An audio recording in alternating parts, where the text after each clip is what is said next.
প্রণোদিত অসীম দাতা পরম করুণাময় বারবার কৃপাকারী আল্লাহর নামে। আলহামদুলিল্লাহি রাব্বিল আলামিন।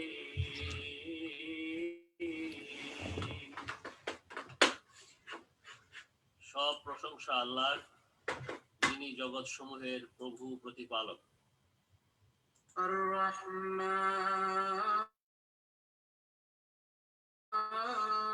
রহিম। পরম করুণাময় অযাচিত অসীম দানকারী বারবার কৃপাকারী। মালিকি ইয়াউমিদ্দিন।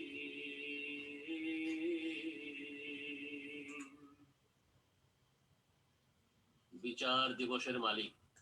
ইয়্যাকা না'বুদু ওয়া ইয়্যাকা নাস্তাঈন।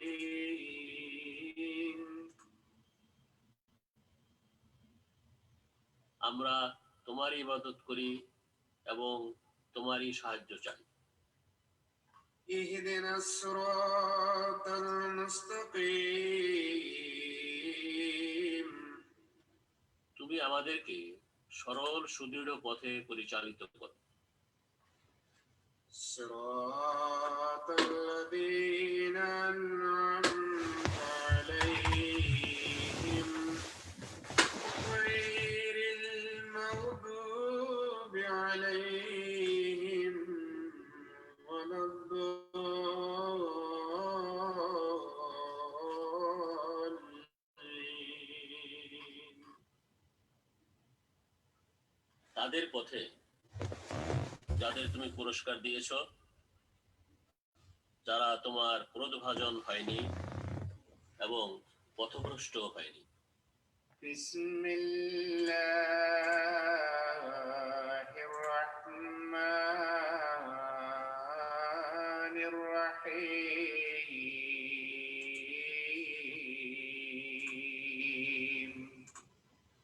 শতঃ প্রণোদিত অসীম দাতা পরম করুণাময় বারবার কৃপাকারী আল্লাহর নামে। আলিফ লাম মিম।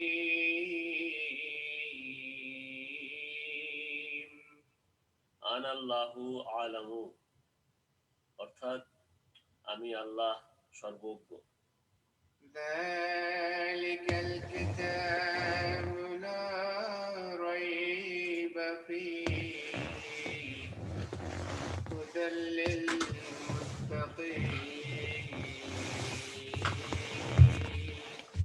সেই পূর্ণাঙ্গ কিতাব যাতে কোনো সন্দেহ নেই, এ হলো মুত্তাকিদের জন্য হেদায়াত অর্থাৎ পথ নির্দেশ।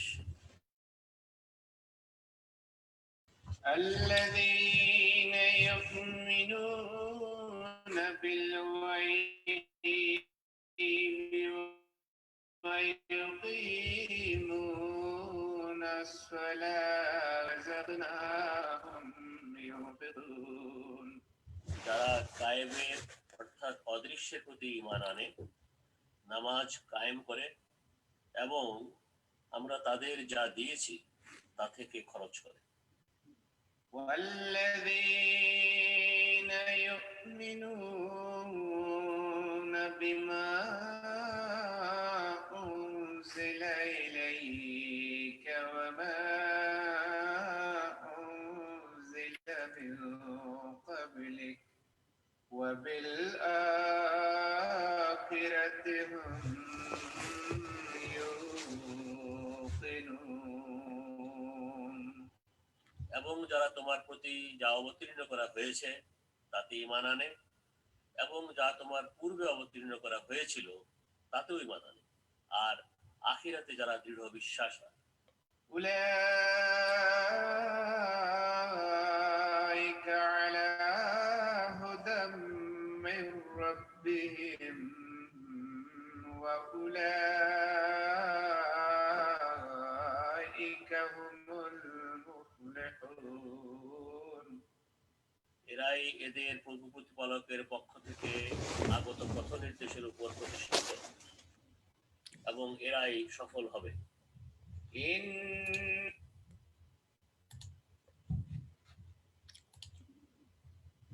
أشهد أن لا إله إلا الله وحده لا شريك له وأشهد أن محمدا عبده ورسوله السلام عليكم ورحمة الله وبركاته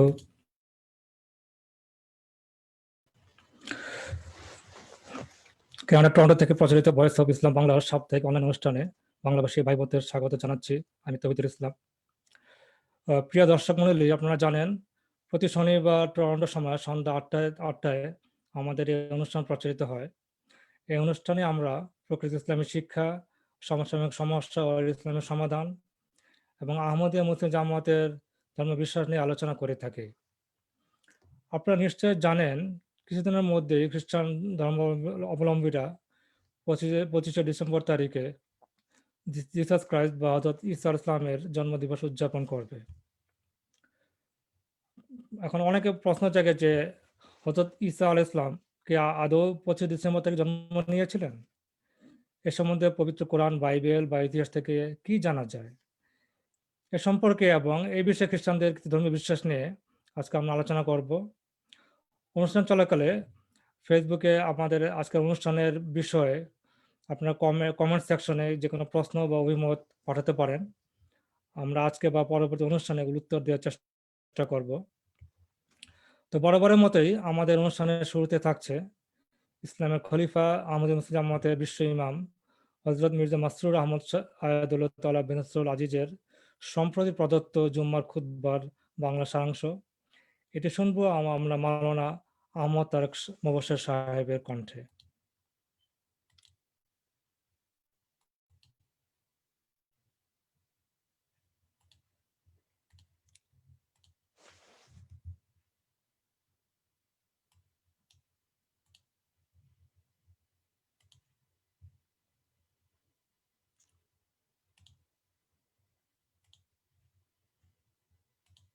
বিসমিল্লাহির রহমানির রহিম। নিখিল বিশ্ব আহমদীয় মুসলিম জামাতের পঞ্চম খলিফা ও আমিরুল মুমিনিন হযরত মির্জা মাসউদ আহমদ ফয়জুল্লাহ তাআলা বিন নাসির আজিজ গত 18 ডিসেম্বর 2020 ইসলামাবাদের মসজিদে মোবারকে প্রদত্ত জুমার খুতবায় পূর্বের ধারাবাহিকতায় নিষ্ঠাবানবী সাহাবী হযরত আলী রাদিয়াল্লাহু তাআলা আনহুর স্মৃতিচারণ করেন। তিনি বলেন, হযরত আলী রাদিয়াল্লাহু তাআলা আনহুর স্মৃতিচারণ করা চলছে। ইতিহাস থেকে জানা যায় মহানবী সাল্লাল্লাহু আলাইহি ওয়াসাল্লামের অন্তিম অসুস্থতার সময় হযরত আলী রাদিয়াল্লাহু তাআলা আনহু তার সেবা করেছিলেন। মহানবী সাল্লাল্লাহু আলাইহি ওয়াসাল্লাম তার জীবনের শেষ দিনগুলো উম্মুল মুমিনিন হযরত আয়েশা সিদ্দিকা রাদিয়াল্লাহু তাআলা আনহার গৃহে কাটিয়েছিলেন। সেই দিনগুলোতে একদিন মহানবী সাল্লাল্লাহু আলাইহি ওয়াসাল্লাম হযরত আলী ও হযরত আব্বাস রাদিয়াল্লাহু তাআলা আনহুর কাঁধে ভর দিয়ে নামাজের জন্য মসজিদের উদ্দেশ্যে বের হন। সেই দিনগুলোতে একদিন হযরত আলী রাদিয়াল্লাহু তাআলা আনহু মহানবী সাল্লাল্লাহু আলাইহি ওয়াসাল্লামের কাছ থেকে বাইরে এলে সাহাবীরা তার কাছে জানতে চান আজ সকালে মহানবী সাল্লাল্লাহু আলাইহি ওয়াসাল্লাম কেমন আছেন। উত্তরে হযরত আলী জানান তিনি এখন সুস্থ আছেন। হযরত আব্বাস রাদিয়াল্লাহু তাআলা আনহু যিনি আব্দুল মুত্তালিবের বংশধরদের মৃত্যুর পূর্বের চেহারা কেমন হয় সে বিষয়ে খুব ভালোভাবে অবগত ছিলেন, তাই তিনি বুঝতে পারেন মহানবী সাল্লাল্লাহু আলাইহি ওয়াসাল্লামের মৃত্যু সন্নিকট। তিনি এও মন্তব্য করেন যে মহানবী সাল্লাল্লাহু আলাইহি ওয়াসাল্লাম সম্ভবত আর 3 দিনের বেশি বাঁচবেন না।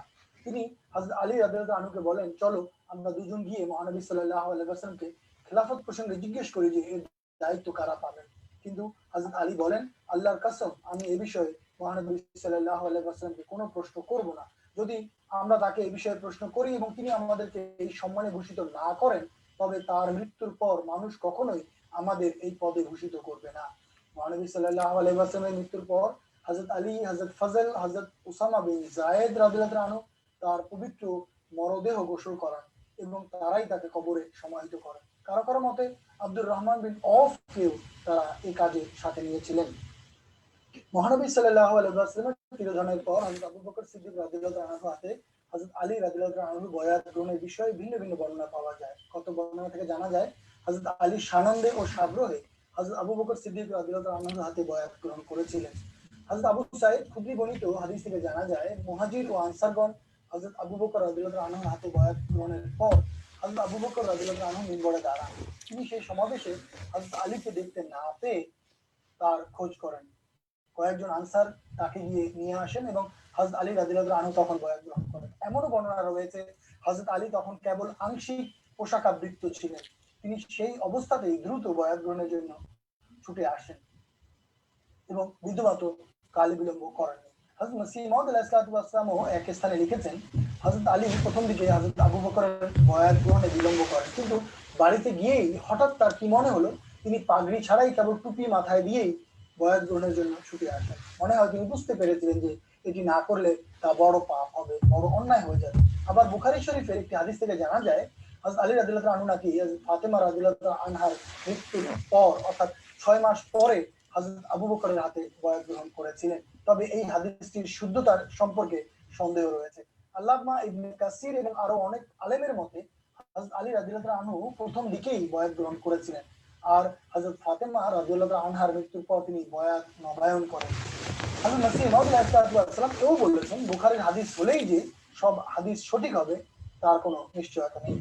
হুজুর আইদুল্লাহ বিন আসর আজিজ হযরত মসিহ মাউদ আলাইহিসসালামের আরবি পুস্তক সিরুল খেলাফা থেকে দীর্ঘ একটি উদ্ধৃতি উপস্থাপন করেন, যাতে তিনি হযরত আলী রাদিয়াল্লাহু আনহুকে কেন্দ্র করে হযরত আবু বকর রাদিয়াল্লাহু আনহু ও উমর রাদিয়াল্লাহু আনহুর প্রতি শিয়াদের বিদ্বেষপ্রসূত বক্তব্যের যথাযথ খণ্ডন করেছেন এবং তাদের আপত্তির প্রেক্ষিতে হযরত আলী রাদিয়াল্লাহু আনহুর অবস্থানও যে প্রশ্নবিদ্ধ হয় তা সবিস্তারে তুলে ধরেছেন।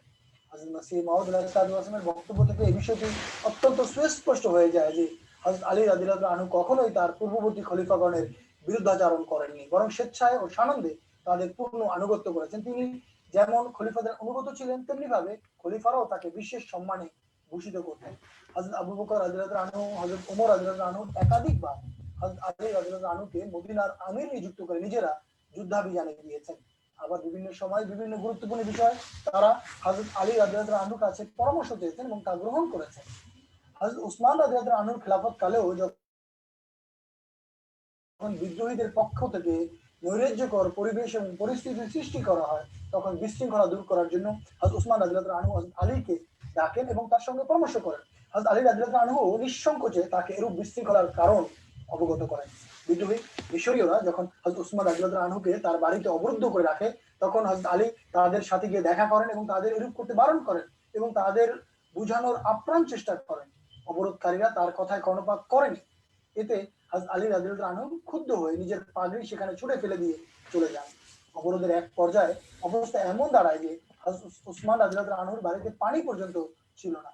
তখন বাড়ির বারান্দা থেকে উঁকি মেরে হযরত উসমান রাদিয়াল্লাহু আনহু হযরত আলীর খোঁজ করেন, আর তিনি এটি জানতে পেরে অর্থাৎ হযরত আলী এটি জানতে পেরে তখন 3 মশক বা 3 কলসি পানি তার বাড়িতে পাঠান। কিন্তু বিদ্রোহীরা সেই পানি হযরত উসমান রাদিয়াল্লাহু আনহুর বাড়িতে পৌঁছতে বাধা দেয়।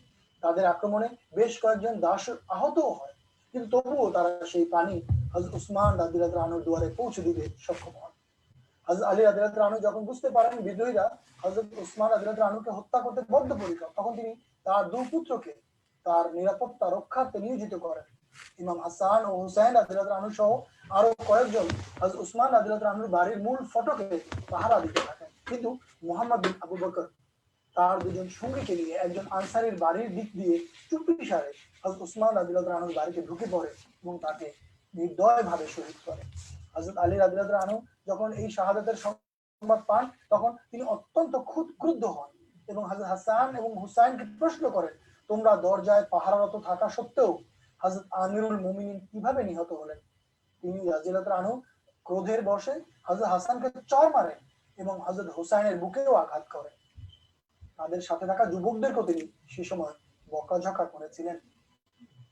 হযরত উসমান রাদিয়াল্লাহু আনহু অবরুদ্ধ থাকা অবস্থায় একদিন যখন মসজিদে হযরত আলী রাদিয়াল্লাহু আনহুকে নামাজের ইমামতি করার জন্য অনুরোধ করা হয়, তখন তিনি বলেন, আমিরুল মুমিনিন অবরুদ্ধ থাকা অবস্থায় আমি কখনোই তোমাদের নামাজ পড়াবো না।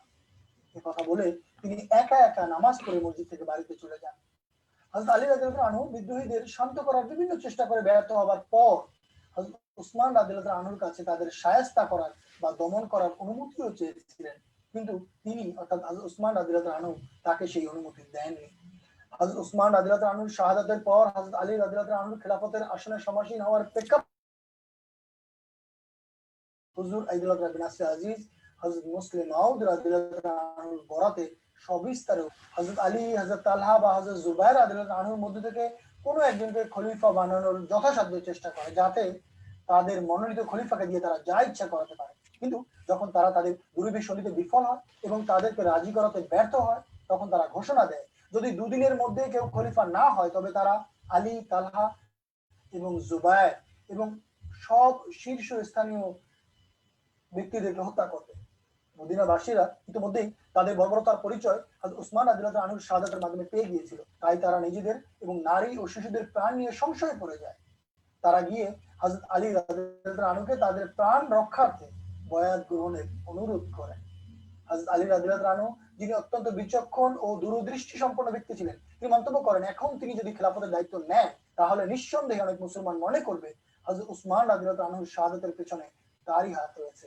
কিন্তু হযরত আলী রাদিয়াল্লাহু আনহু তার অসাধারণ সাহস ও বীরত্বের পরিচয় এভাবে প্রদান করেন যে এই নিশ্চিত অপবাদ জেনেও কেবলমাত্র ইসলাম ও মুসলমানদের স্বার্থে তিনি খেলাফতের দায়িত্বভার গ্রহণ করেন।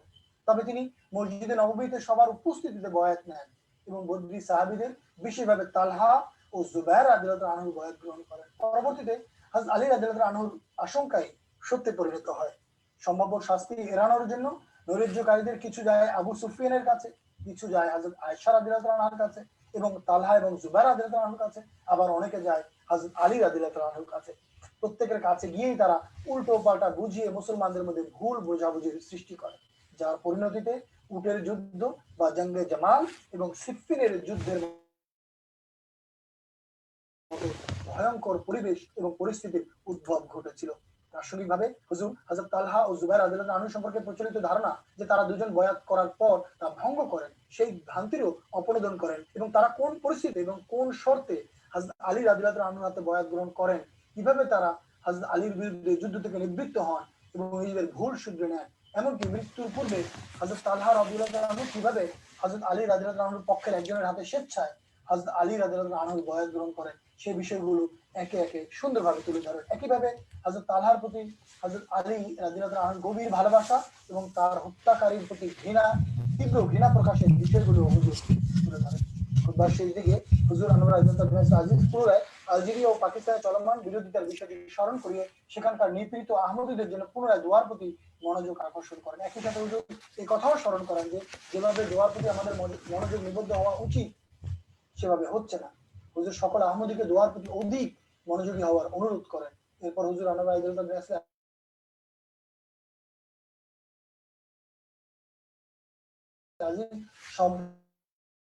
প্রয়াত কয়েকজন আহমদী গায়বানা জানাজা পড়ানোর ঘোষণা দেন। জানাজা খলিফা বশিরউদ্দিন সাহেবের এবং চতুর্থ জানাজা খলিফা রফিউদ্দিন সাহেবের সহধর্মিণী মোহতারামা আমিনা আহমদ সাহেবা। সম্প্রতি তারা পরলোকগমন করেন। ইন্না লিল্লাহি ওয়া ইন্না ইলাইহি রাজিউন।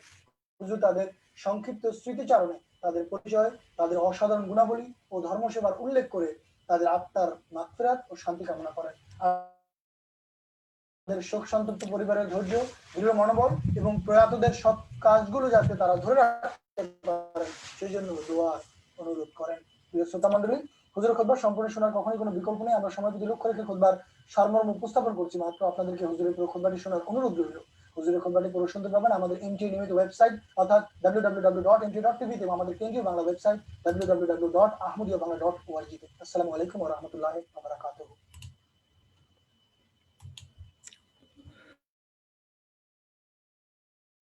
ধন্যবাদ আহমদ তারেক মুবাশশির সাহেব।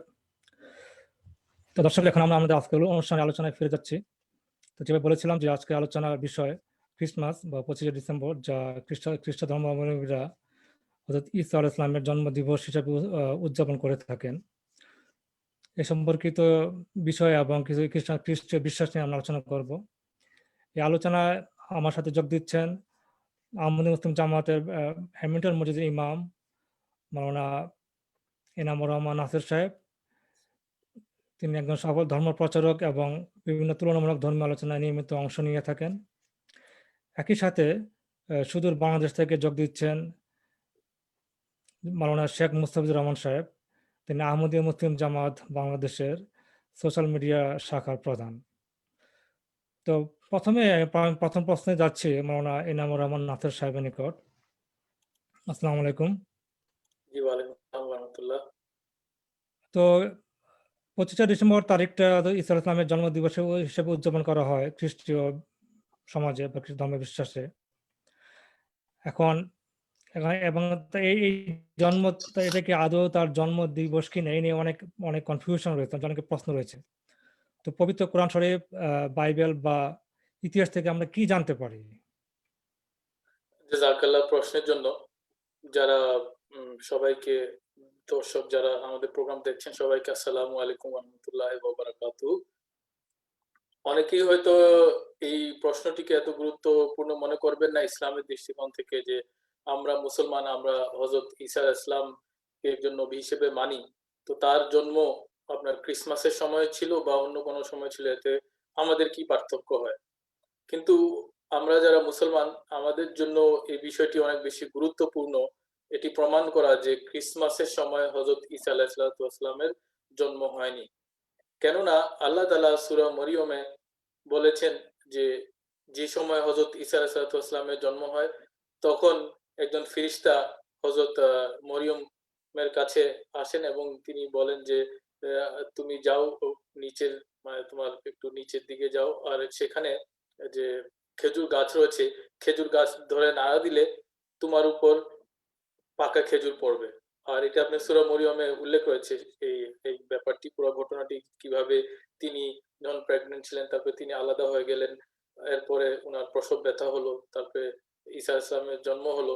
এগুলো সবকিছুই আপনার সূরা মরিয়মে উল্লেখ রয়েছে। আর এরপরে একথাও উল্লেখ রয়েছে যে তুমি যদি এই হযরত মরিয়ম আলাইহিস সালামকে এই ফেরেশতা বললেন যে তুমি খেজুর গাছ ধরে নাড়া দাও, তাহলে তোমার উপর পাকা খেজুর পড়বে। অর্থাৎ সেই সময় আপনার পাকা খেজুরের সময় ছিল। সেটি উইন্টারের সময় পাকা খেজুর হয় না, এটি জানা কথা। এই কারণে যে কোনো খ্রিস্টান এ বিষয়ে আমাদেরকে প্রশ্ন করতে পারে যে দেখো, নাউজুবিল্লাহ, কোরআনে তো ভুল কথা রয়েছে যেটিকে যে সে সময় পাকা খেজুরের সময় ছিল, কিন্তু ক্রিসমাসে হযরত ঈসা আলাইহিস সালামের জন্ম হয়েছে। এই কারণে তোমাদের তোমাদের যে রেকর্ডটা বলা হয়েছে ইসলামে বা কোরআনে, যে ঘটনাটি বর্ণনা করা হচ্ছে সে বর্ণনাটি ভুল। তো আসলে ক্রিসমাস যে সময় আমরা যে সময় খ্রিস্টানরা পালন করে, এটি ভুল একটা রীতি। সেই সময় হযরত ঈসা আলাইহিস সালামের জন্মগ্রহণ করেননি, তিনি বরং তিনি জন্মগ্রহণ করেছিলেন স্প্রিং এর পরে, পরে দিয়ে গিয়ে যখন আপনার খেজুর পাকার সময় হয়। তো এই কারণে এটি মুসলমানদের জন্য অনেক বেশি একটি গুরুত্বপূর্ণ বিষয়। এটি প্রমাণ করা যে হযরত ঈসা আলাইহিস সালাম ক্রিসমাসের সময় জন্মগ্রহণ করেননি। তার জন্মদিন 25 ডিসেম্বর নয়, বরং অন্য কোনো সময়। আর যদি আপনি জিজ্ঞেস করলেন এটিকে আমরা কুরআন বা বাইবেল দ্বারা কোনোভাবে প্রমাণ করতে পারি কিনা, তো কুরআনের কথা তো আমি অলরেডি বললাম আপনাকে, সূরা মরিয়মে এই কথাটি উল্লেখ রয়েছে। এখন আমরা যদি বাইবেলের দিকে দেখি, বাইবেলে ম্যাথিউতে হযরত ঈসা আলাইহিস সালামের বুক অফ ম্যাথিউ, আপনি বলতে পারেন গসপেল অফ ম্যাথিউ, সেখানে আপনার হযরত ঈসা আলাইহিস সালামের জন্মের কথা উল্লেখ রয়েছে, কিন্তু এর বেশি কিছু আমরা উল্লেখ পাই না। কিন্তু আমরা যদি গসপেল অফ মার্ক দেখি, লুক দেখি, সেইখানে লুকে আপনার ২য় অধ্যায়, এটাকে যে বলতে পারেন লুক চ্যাপ্টার 2, সেখানে এই বিষয়ে উল্লেখ করা হয়েছে আপনার আয়াত নাম্বার, বলতে পারেন আয়াত নাম্বার 8, মানে ভার্স নাম্বার 8। সেখানে বলা হচ্ছে যে হযরত ঈসা আলাইহিস সালাম যখন জন্মগ্রহণ করেন, সেই যুগে ওই রিজিয়নে বা ওই এলাকাতে যারা রাখাল ছিল, তারা রাতের বেলা তাদের ভেড়া বা যেটাই গরু ছাগল হোক, সেটা নিয়ে তারা রাতের বেলা রাতে যাপন করত বাইরের ফিল্ডে বা বাইরের মাঠে। এখানে তারা চড়াতো তাদের তাদের জানোয়ারদেরকে, পশুগুলোকে চড়াইতো, সেইখানে তারা রাত্রি যাপন করত। কিন্তু সবাই জানে যারা ইসরায়েল বা প্যালেস্টাইনের ওই এলাকা থেকে ব্যাপারে ধারণা রাখেন, যে শীতকালে 25 ডিসেম্বরের দিকে এই সময় ওখানে এত ঠান্ডা থাকে যে আপনার গরু ছাগল নিয়ে বা ভেড়া নিয়ে রাত্রি যাপন করা বাইরে এটা সম্ভব ছিল না। এই কারণে আমরা এইটার একটা ইঙ্গিত বাইবেল থেকেও পাই, সেটি হচ্ছে লুক চ্যাপ্টার 2 আপনার ভার্স 8 এ এই কথাটি উল্লেখ রয়েছে যে হযরত ঈসা আলাইহিস সালাম যখন জন্মগ্রহণ করেন, তখন সেই এলাকার যে রাখালরা ছিল তারা রাতের বেলা তাদের পশু পাখি সহ বাইরে রাত্রি যাপন করত। সেই সময় তাদের কাছে আল্লাহ তাআলার ফেরেশতা আসে এবং বলে এরকম তোমাদের নাজাত দাতার জন্মগ্রহণ করেছেন। অর্থাৎ এটা আমরা হিন্ট পাই ইভেন বাইবেল থেকেও, গসপেল থেকেও, যে হযরত ঈসা আলাইহিস সালামের জন্ম 25শে ডিসেম্বর হয় নাই। এখন যদি আমরা দেখি হিস্টোরিক্যালি, যেহেতু সেই সময় কোনো হিস্টোরিক্যাল কোনো বই নাই বা হিস্ট্রির কোনো বই সে যুগে ছিল না, সেই সময় হিস্ট্রি লেখা হতো না।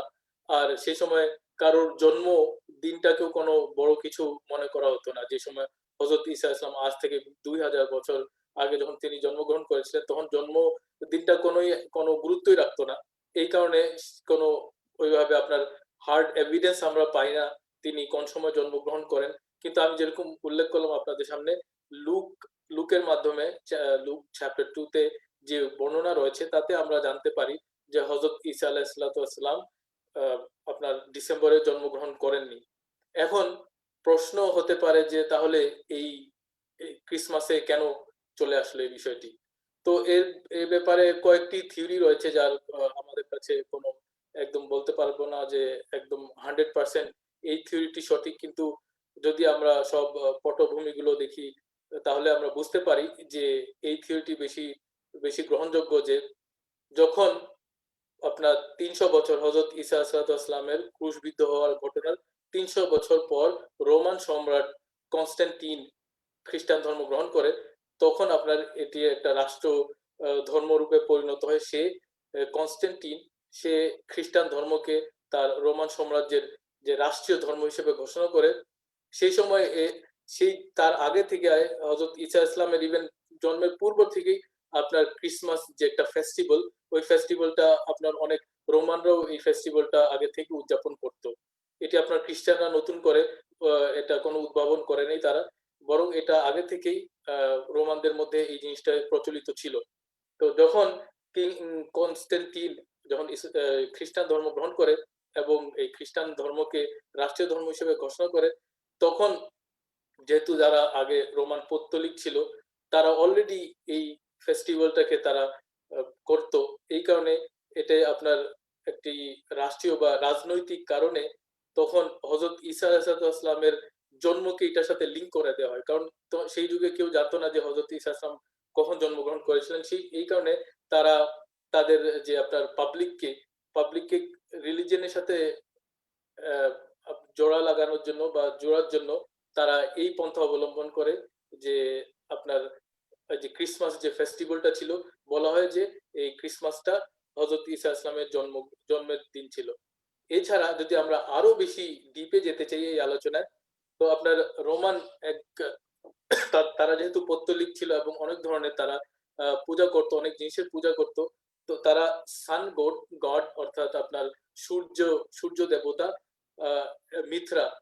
মিথ্রা সূর্য দেবতা ছিল, তার জন্মদিন এই আপনার 25 ডিসেম্বর হিসেবে গণ্য করা হতো। সেদিন ক্রিসমাস এর এই উৎসবটা উদযাপন করতো রোমান পৌত্তলিকরা।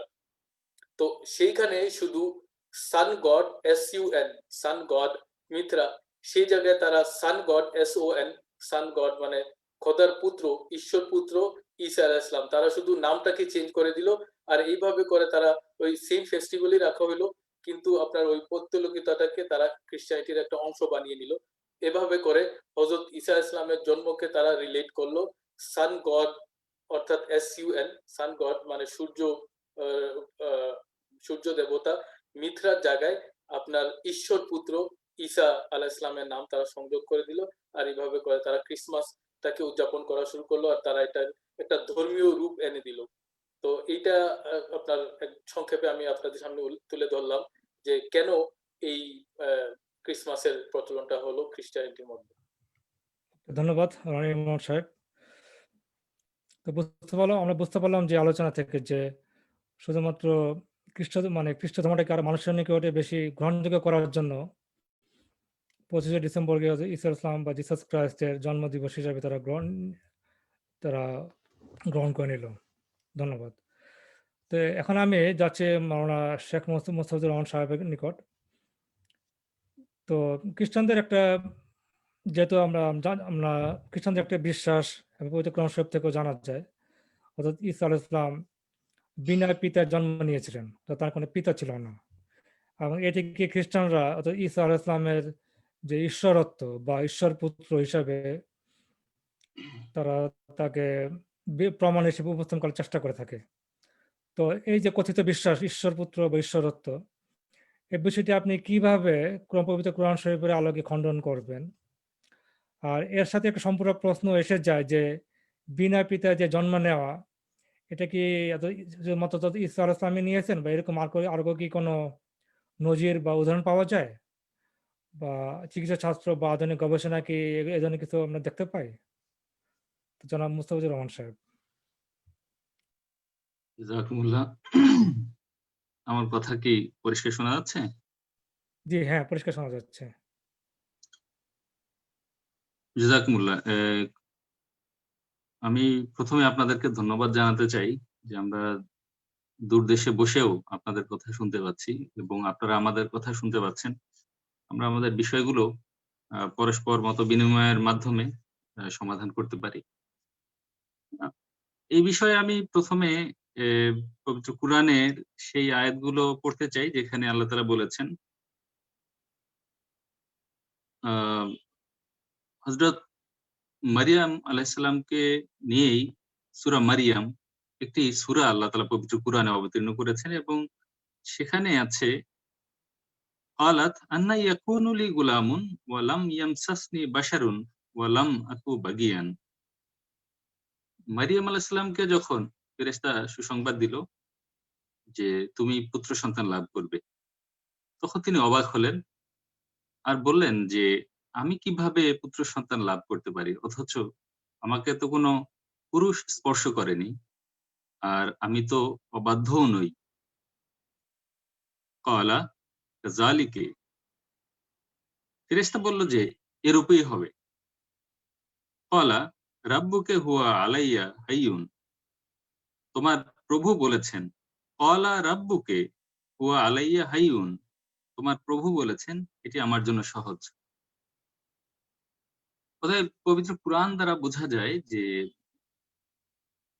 খ্রিস্টানরা যেভাবে জানে, বিশ্বাস করে ঈসা আলাইহিস সালাম বিনা পিতায় জন্মগ্রহণ করেছিলেন, পবিত্র কুরআন সেটিকে শতভাগ সমর্থন করে এবং পবিত্র কুরআনে আল্লাহ তাআলা স্পষ্ট বলে দিয়েছেন যে তিনি বিনা পিতায় জন্মগ্রহণ করেছেন। কুরআন যেখানে শতভাগ এই বিষয়ে একমত যে হযরত ঈসা আলাইহিস সালাম বিনা পিতায় জন্মগ্রহণ করেছেন, আর এটি সাব্যস্ত করে যে পবিত্র কুরআন হযরত ঈসা আলাইহিস সালামের বিষয়ে সঠিক জ্ঞান নিয়ে আগমন করেছে। সেক্ষেত্রে অন্য যে বিষয়গুলো কুরআন বলেছে সেগুলো মানতে আর সমস্যা কোথায়? যদি কুরআন দিয়েই সাব্যস্ত করতে চায় কেউ যে কুরআনে যেহেতু আছে ঈসা আলাইহিস সালাম বিনা পিতায় জন্মগ্রহণ করেছেন আর আমরাও একই বিশ্বাস রাখি। এজন্য ঈসা আলাইহিস সালাম তিনি ঈশ্বর পুত্র ঈশ্বর। তো সেক্ষেত্রে কুরআনের অন্য কথাগুলো মেনে নেন তাহলে তো তিনি আর ঈশ্বর পুত্র সাব্যস্ত থাকেন না। দেখুন পবিত্র কুরআনে সূরা আল ইমরানের ৬০ নম্বর আয়াতে আল্লাহ তাআলা বলেছেন, আউযু বিল্লাহি মিনাশ শাইতানির রাজীম, ইন্না মাসালা ঈসা ইনদাল্লাহি কামাসালি আদম। যে আল্লাহর কাছে ঈসা আলাইহিস সালামের উপমা হলো আদমের ন্যায়। আদম আলাইহিস সালামকে আল্লাহ যেমন বিনা পিতামাতায় জন্ম দিয়েছিলেন, ঠিক একইভাবে হযরত ঈসা আলাইহিস সালামের উপমা দিয়ে আল্লাহ বলেছেন যে ঈসা এবং আদমের মাঝে কোনো পার্থক্য নেই। অর্থাৎ তাদের জন্মের বিষয়টা এমনই, আল্লাহ বলেছেন কুন ফায়াকুন। তাদের জন্ম হোক এবং তাদের জন্ম হয়ে গেছে। এই বিষয়টি আরো চমৎকারভাবে আমরা বিশ্লেষণ করতে পারি। দীর্ঘ সময় যেহেতু নাই, এখানে আর আমি এই বিষয়টি দীর্ঘ করছি না। শুধু ২-১ টি যুক্তি দিতে চাই। চিন্তা করে দেখেন, বিনা পিতায় জন্ম হলে কি কারো শ্রেষ্ঠত্ব হয়? তাই যদি হয়ে থাকে তাহলে হযরত আদম আলাইহিস সালাম বিনা পিতা-মাতায় জন্মগ্রহণ করেছেন। তার শ্রেষ্ঠত্ব তো আরো বেশি। হযরত ঈসা আলাইহিস সালামের চেয়ে অনেক বেশি হওয়ার কথা। খ্রিস্টানরা কি হযরত আদম আলাইহিস সালামকে সেই শ্রেষ্ঠত্ব দান করেন? দ্বিতীয় বিষয় হলো, পৃথিবীতে তো বহু পোকামাকড় যারা বিনা পিতায় জন্মগ্রহণ করে এবং বিনা পিতা-মাতায় জন্মগ্রহণ করে। তাহলে কি এই পোকামাকড়দেরকেও আমরা সম্মান দিব যে হ্যাঁ, তারা তো বিনা পিতা-মাতায় জন্মগ্রহণ করেছে, এইজন্য তাদেরকে অনেক সম্মান দিতে হবে, এরকম? তো এই বিষয়গুলো একটু চিন্তা ভাবনা করলে এবং বর্তমান যুগের খ্রিস্টান যারা আছেন তারা এগুলো নিয়ে চিন্তা ভাবনা করেন এবং তারা বিশ্বাস করেন যে বিনা পিতায় জন্মগ্রহণ করার কারণে কারো শ্রেষ্ঠত্ব লাভ হয় না। এখন আসুন মূল বিষয়ে। হযরত ঈসা আলাইহিস সালাম তিনি বিনা পিতায় জন্মগ্রহণ করার কারণে আ ইহুদিদের মাঝে এই কথা প্রচলিত আছে বা তারা এই তোহমত বা এই অভিযোগ আরোপ করে থাকে যে তিনি নাউজুবিল্লাহ জারুস সন্তান, নাউজুবিল্লাহ মিন যালিক। তো এটি ইহুদিদের দাবি। আর এজন্য খ্রিস্টানরা এটিকেই হযরত ঈসা আলাইহিস সালামের শ্রেষ্ঠত্ব বলে দাবি করে যে তিনি বিনা পিতায় জন্মগ্রহণ করেছেন, এটি তার শ্রেষ্ঠত্ব। কিন্তু যদি আমরা বিজ্ঞানের দিকে যাই, তখন আমাদের কাছে বিষয়টা স্পষ্ট হয়ে যায় যে এটি কোনো মানে অতি প্রাকৃতিক না বা এমন কিছু না যেটি পৃথিবীতে আর কখনো ঘটেনি বা ঘটার কোনো সম্ভাবনা নেই। দেখুন, বিজ্ঞানীরা এটি আবিষ্কার করেছে যে মহিলাদের জরায়ুতে অ্যারোনাব্লাস্টোমা নামে এক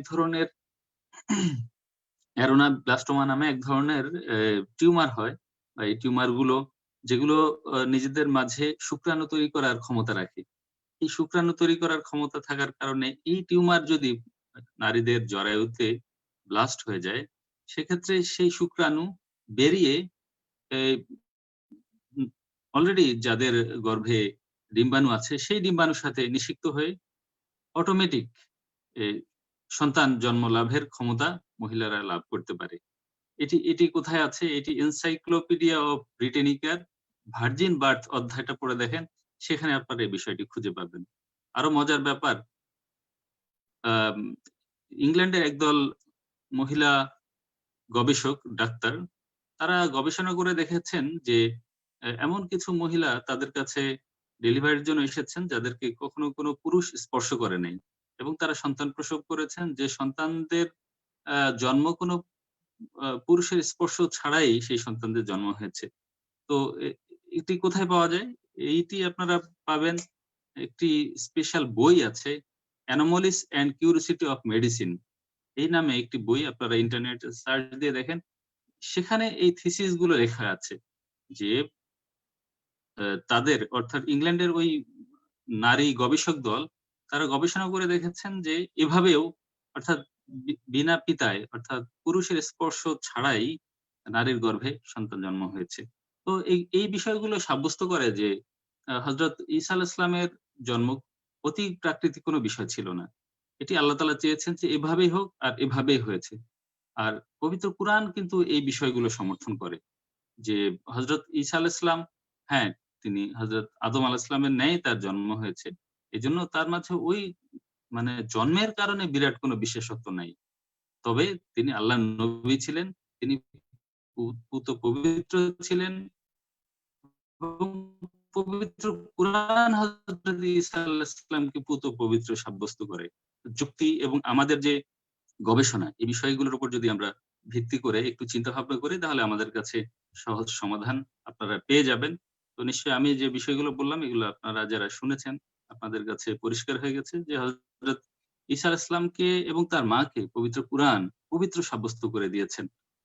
তাই যারা খ্রিস্টান ধর্মাবলম্বী যারা আছেন, তারা যদি পবিত্র কুরআনের অনুসরণ করেন, তাহলে তাদের কাছে বিষয়টা একদম স্পষ্ট হয়ে যাবে যে পবিত্র কুরআনই একমাত্র গ্রন্থ যেখানে হযরত ঈসা আলাইহিস সালামকে পুত পবিত্র সাব্যস্ত করে এবং তার মাকে পুত পবিত্র সাব্যস্ত করে একজন সত্যিকারের নবী হিসেবে মানুষের সামনে উপস্থাপন করেছে। আশা করি আমার বিষয়গুলো আপনারা বুঝতে পেরেছেন। জি, জাযাকুমুল্লাহ। ধন্যবাদ মোস্তাফিজুর রহমান সাহেব। দর্শক মন্ডলী, ফেসবুকে লাইভ স্ট্রিমিং হচ্ছে আমাদের এই প্রোগ্রাম। আপনাদের এই বিষয়ে কোনো প্রশ্ন থাকলে আপনারা আমাদের লাইভ অনুষ্ঠানের যে কমেন্ট সেকশন, সেখানে আপনাদের প্রশ্ন পাঠাতে পারেন, বা আমাদের প্রোগ্রাম সম্বন্ধে আপনাদের অভিমত দিতে পারেন। ইতিমধ্যে আমি একটা প্রশ্ন পেয়েছি, প্রশ্নটি যারা মাওলানা ইনামুর রহমান নাসির সাহেবের নিকট রাখছি। তো একজন প্রশ্ন করেছেন যে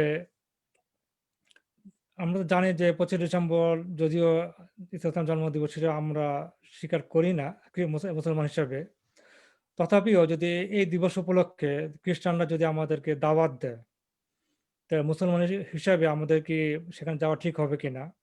আর দ্বিতীয়ত, আমরা যারা এই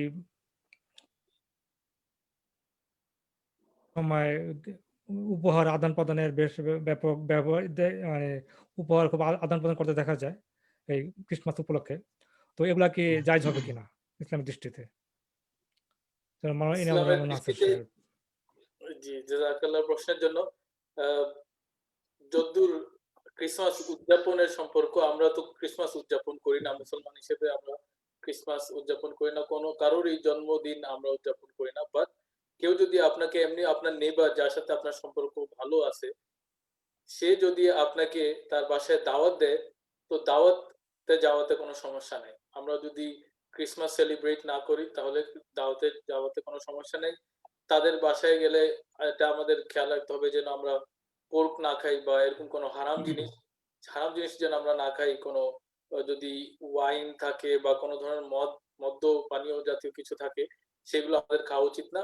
কিন্তু সম্পর্ক রক্ষার্থে তারা যদি দাওয়াত দেয় তো তাদের বাসাতে যাওয়াতে কোনো সমস্যা নাই। ইভেন যদি তারা গিফট দেয়, আপনিও জবাবে আপনি গিফট দিতে পারেন, কোনো সমস্যা নেই। বাট উদযাপন আমরা মুসলমানরা ক্রিসমাস উদযাপন করি। ধন্যবাদ ইমাম সাহেব সুন্দরভাবে প্রশ্নের উত্তর দেওয়ার জন্য। এখন আমরা আলোচনা আবার ফিরে যাচ্ছি। তো এতক্ষণ আমরা মাওলানা মুস্তাফিজুর রহমান সাহেবের আলোচনায় বুঝতে পারলাম যে যে বিনা পিতা জন্ম নেওয়াটা এটা কোনো বিশেষ বিশেষত্ব নয়। তো এটা তার ঈসা আলাইহিস সালামের যে ঈশ্বর পুত্র হওয়াকে প্রমাণ করে না। এখন কথা হলো যে বাইবেল থেকে কি জানা যায় বা বাইবেলে কি এরকম দাবি আছে যে হযরত ঈসা আলাইহিস সালাম ঈশ্বর পুত্র ছিলেন?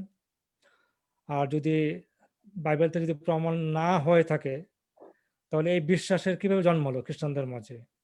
তো আমি প্রশ্ন রাখছি মাওলানা ইনামুর রহমান হাসান সাহেবের নিকট। জাযাকাল্লাহ।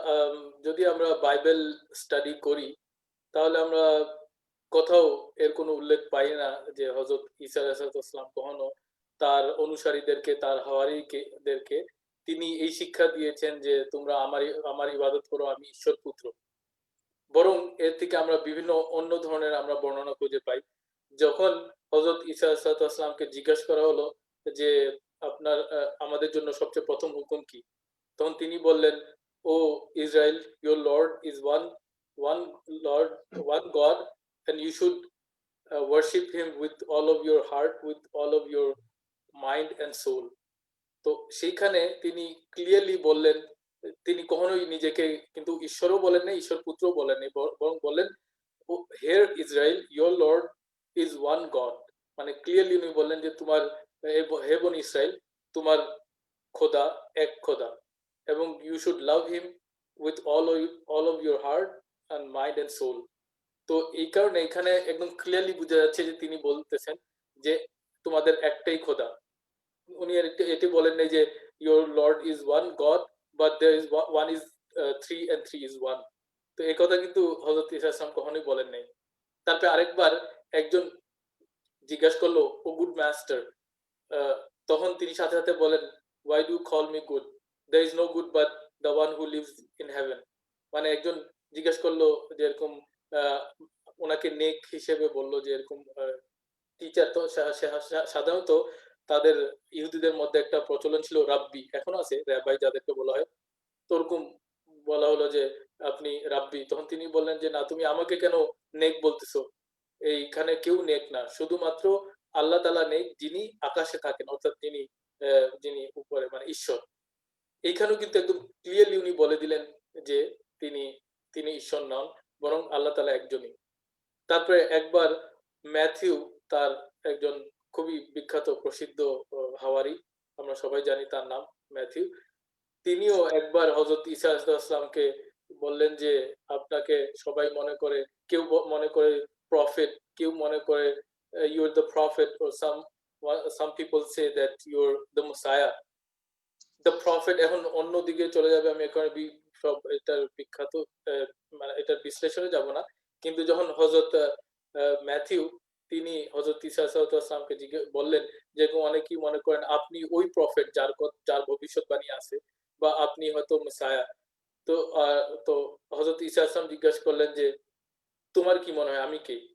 তখন ম্যাথিউ, তার হাওয়ারী, বললেন যে ইউ আর দ্য মেসায়া, মানে আপনি ওই মসিহ। এইখানেও কিন্তু ক্লিয়ারলি উনার যে হাওয়ারীরা যারা ছিলেন তারাও কিন্তু এটাই বলতেছেন যে তারা হযরত ঈসা আলাইহিস সালাম তাদেরকে যে তালিম দিয়েছেন, যে শিক্ষাটা দিয়েছেন, সেই শিক্ষা অনুযায়ী তারা যে আন্ডারস্ট্যান্ড করছে হযরত ঈসা আলাইহিস সালামের যে মর্যাদা, সেটি ছিল মেসায়া বা মসিহ। তো সেখানে কিন্তু তিনি এটা বলেন যে ইউর সন অফ গড, এটা উনি বলেন নাই তার হাওয়ারী নিজে থেকে। তো আরেকবার এরকমই একটা শুধু আমরা হিন্ট পাই বাইবেল থেকে যে হয়তো কোনোভাবে তিনি উল্লেখ করেছিলেন যে আমি ঈশ্বর পুত্র। যেরকম একবার ফ্যারিসিস, এটা একটা তাদের একটা বলতে পারেন একটা ফিরকা ছিল, তারা একবার হযরত ঈসা আলাইহিস সালামকে পাথর মারার জন্য তারা পাথর নেয়। তখন হযরত ঈসা আলাইহিস সালাম তাদেরকে জিজ্ঞেস করলেন যে why do you try to stone me? তোমরা আমাকে কেন পাথর মারার চেষ্টা করতেছো? তখন তারা বলল যে because you being a man, you claim to be the son of God. মানে তুমি একজন একজন মানুষের পুত্র হয়, মনুষ্য পুত্র হয়, নিজেকে আল্লাহ তাআলার পুত্র বলো, এই কারণে আমরা তোমাকে এখন পাথর মারবো। তিনি বললেন, কেন তোমরা কি তোমাদের বইয়ে পড়ো না যে ye are God? Don't you read in your scripture that ye are God?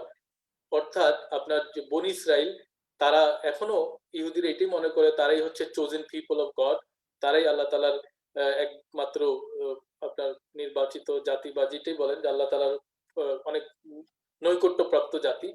আর তাদেরকে আল্লাহ তাআলা বারবার মাই সান বলছেন, যে যারা যারা নেক লোক তাদের জন্য আল্লাহ তাআলা বাইবেল এই এই জিনিসটা বারবার উল্লেখ করা হয়েছে যে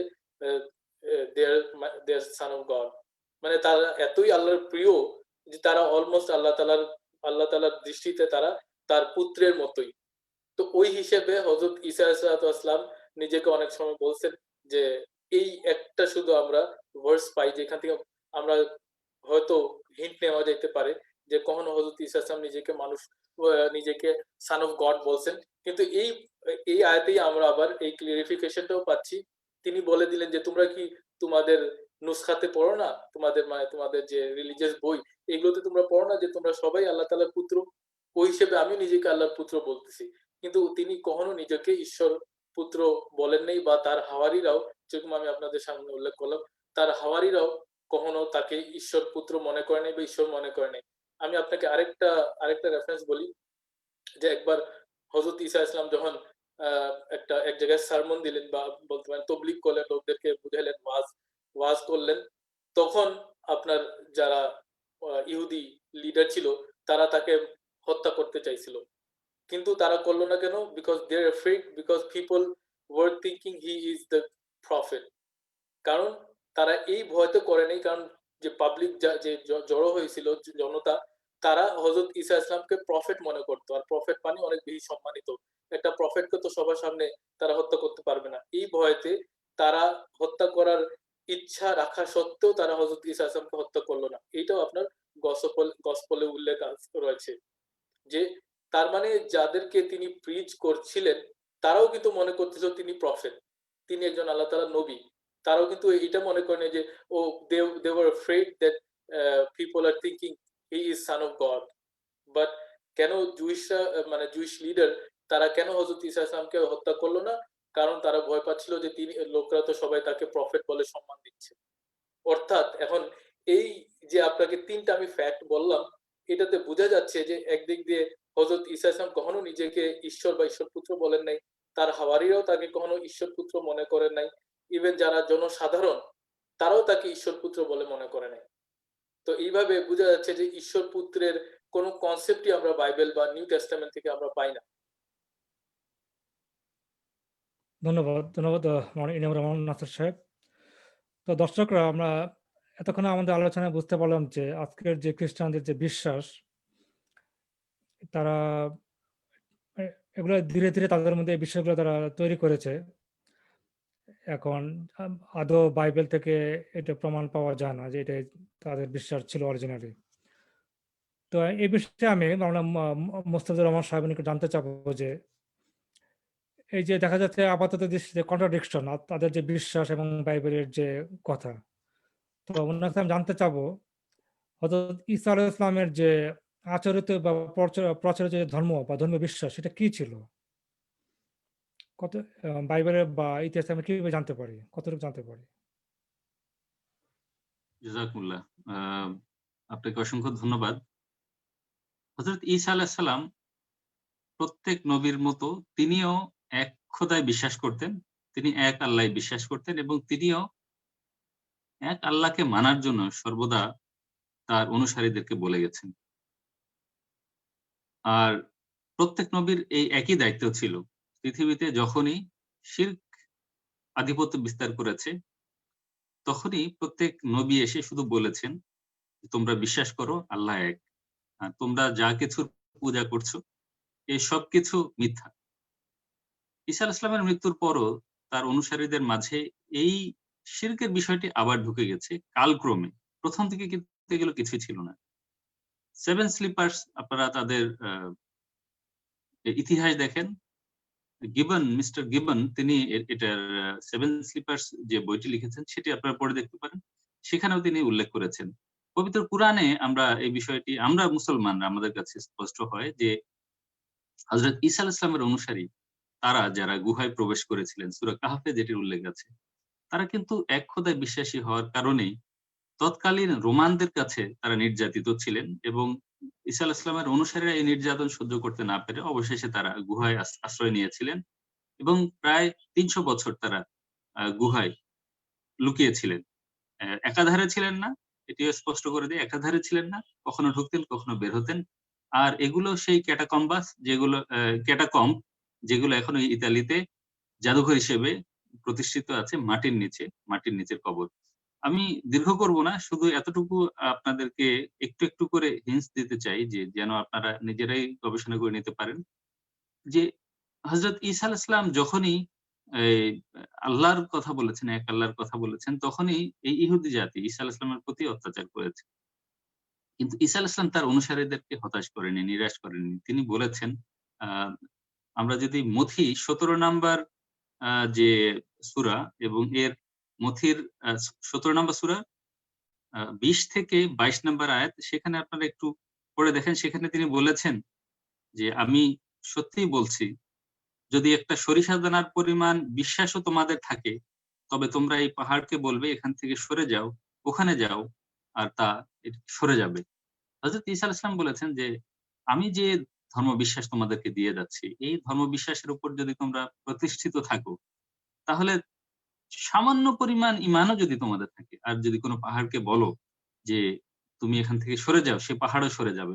বর্তমান যুগে যারা আমাদের খ্রিস্টান ভাইয়েরা আছেন, তারা কি কেউ এই কথা সাব্যস্ত করে দেখাতে পারবেন যে তিনি পাহাড়কে বলেছেন পাহাড় সরে যাওয়ার, পাহাড় সরে যাচ্ছে? নিশ্চয়ই পারবেন না। এটি আমরা চ্যালেঞ্জ করে বলতে পারি। কারণ ঈসা আলাইহিস সালামের যে প্রকৃত শিক্ষা তিনি নিয়ে এসেছিলেন, সেই শিক্ষা এখন তাদের মাঝে নেই। যদি সরিষা দানা পরিমাণও তাদের মাঝে থাকতো সেই শিক্ষার অনুসরণ, তাহলে পাহাড়কে সরে যেতে বললে পাহাড় সরে যেত। এটা ঈসা আলাইহিস সালাম নিজে বলেছেন। এটি আমার সামনে আছে। আমি নিজে এখান থেকে আপনাদেরকে পড়ে দিচ্ছি। হযরত ঈসা আলাইহিস সালাম আরো বলেছেন যে তোমরা ইহুদীদের কাছে বা সামেরীয়দের কাছে কোন গ্রামে যেও না, ইসরায়েল জাতির হারানো ভেড়াদের কাছে যেও।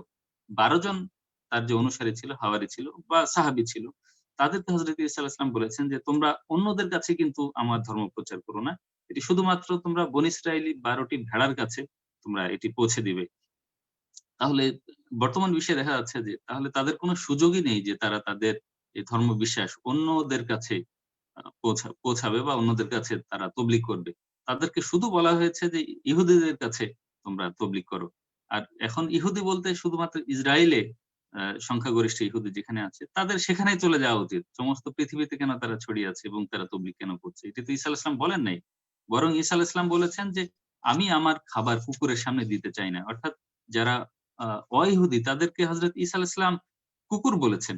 এটি মথি অধ্যায়ে আপনারা খুঁজলে পেয়ে যাবেন। তো হযরত ঈসা আলাইহিস সালামের বিষয়ে মুসলমানদের শিক্ষা বা পবিত্র কুরআনের শিক্ষা দেখেন, সেখানে ঈসা আলাইহিস সালামের বিষয়ে আল্লাহ তাআলা স্পষ্ট করে দিয়েছেন যে তিনি পবিত্র নবী ছিলেন, তিনি এক আল্লাহয় বিশ্বাসী ছিলেন, তিনি মানুষকে সুপথে ডাকতেন।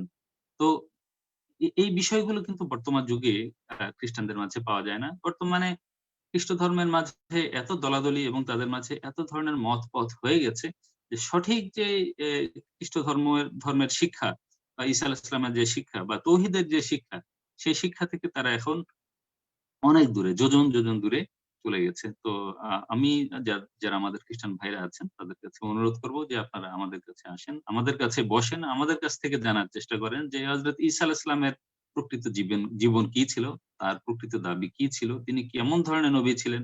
নিশ্চয়ই আমরা আপনাদের কাছে সেগুলো সব স্পষ্ট করে দিতে পারব। ধন্যবাদ।